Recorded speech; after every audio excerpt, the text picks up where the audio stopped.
Okay, this is going to be a fast video. This is week number 4 of 6. You've made it more than halfway through the entire class, right, for summer, and let's see what we have for week 4. So I'm illustrating to you something called Screencast-O-Matic, or we also call it Screen Pal. That's the new name for it. And this is one of the tools here that you'll see in week 4 that I'll be suggesting to you for use for week 4. Let's make this look just a little bit more like what it looks like for you guys.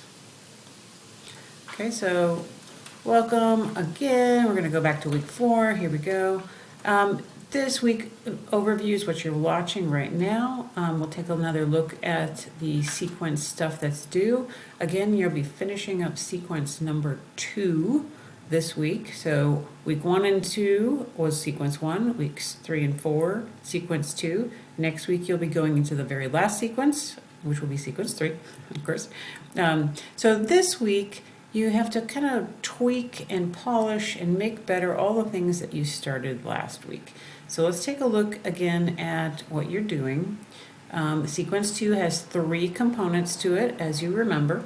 One is that employer research memo, okay, and that's where you're researching the company. You've been provided with some tools to do that from the library. You can use Google. On that memo, you'll be putting all of these things in memo format. Remember, traditional memo format. Link is right there if you need to take a look at that. So you're kind of combining a little bit of IEEE format and memo format so that you know how to do both. So it'll be using traditional memo format. Okay, so, and then what will be IEEE will be a couple of different things. One, if you have sources, which you should, you'll have a reference page at the end of your memo. Now, most memos don't have a reference page at the end, but some do. Yours is going to include one. You'll also have any citations within the memo itself. So if you refer to something very specific, which you should because of the topics that are given to you, such as the brief history, description of products or services, anything that you feel is found in only one place, only one source, and not in other sources, you should include a really quick IEEE format for a citation. Okay, a citation again for IEEE is using the square brackets. Okay, one little tip on IEEE, which you'll see in the videos provided for that, but a reminder that the sources in IEEE are not in alphabetical order, like MLA or APA. They are in the order in which you encounter them. So the first in-text citation is always number 1.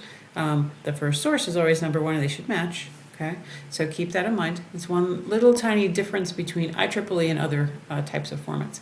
The other second thing and third thing that go together that you'll be including in this sequence 3 polished set of things that you're turning in is a cover letter and a resume. I've given you lots of short little videos that show you what you should be doing to make a really good resume. Take a look at things like how do you use white space to draw the eye to the right place in your resume, not the wrong place. How do you use transferable skills? What do you put in a resume? If you have no job experience, that's different than if you have a lot of job experience. We probably have lots of different people in this particular class that have all kinds of different varieties of job experience. So none of your resumes are going to be the same. Okay, the resumes, the goal of it is to make you look good, right? So you have to put the information in such an order, in such a way that it makes your best side shine and minimizes the not so good stuff, okay? Cover letter, again, not every job will ask for a cover letter, but you should include one even if they don't. This is a great opportunity to help them see you better, right? The resume, everybody turns in a resume. Not everybody turns in a cover letter, so this sets you apart already. But you do have to do a good job of talking about yourself in a way that makes sense, that is cohesive, that makes you look good. If you are talking and you don't look good, this cover letter could also be a way to eliminate you, so be careful of that. Okay. Don't forget, you always have access to the Writing Center. The Writing Center can give you feedback on the cover letter and resume as well. Send it in to them. Make sure that you give them at least 24 hours, maybe even a little longer because it's summer, to get that feedback back to you. All right, so Here's what you'll be turning in this week. One, down here at the bottom, the final polished memo, resume, and cover letter, all right there. The other thing you're going to be doing is making a quick little video for the rest of the class. And this is giving them some free information. So what you're going to be doing is a short, and I mean short as in 3 to 4 minutes. Make sure you time yourself. If you go significantly over or under 3 to 4 minutes, that will hurt you. So make a little script and think about it and plan before you just start talking. I recommend Screencast-O-Matic, which is what I'm using right now. It's free. It's pretty intuitive. You just kind of push buttons and off you go. If you have a laptop or even a phone, you can use it, make it work. You don't have to use Screencast-O-Matic as long as you're using something that's compatible with Brightspace. So you should have something audio and visual included here, right? Some sort of visual aid should be included. So show us the company website, show us pictures of the company in some way. What's something interesting? Obviously, you cannot do everything in your memo in 3 to 4 minutes, so pick the most interesting things that you want us as a class to know from your research and focus on that. Tell us about that in 3 to 4 minutes and show us something interesting. Okay.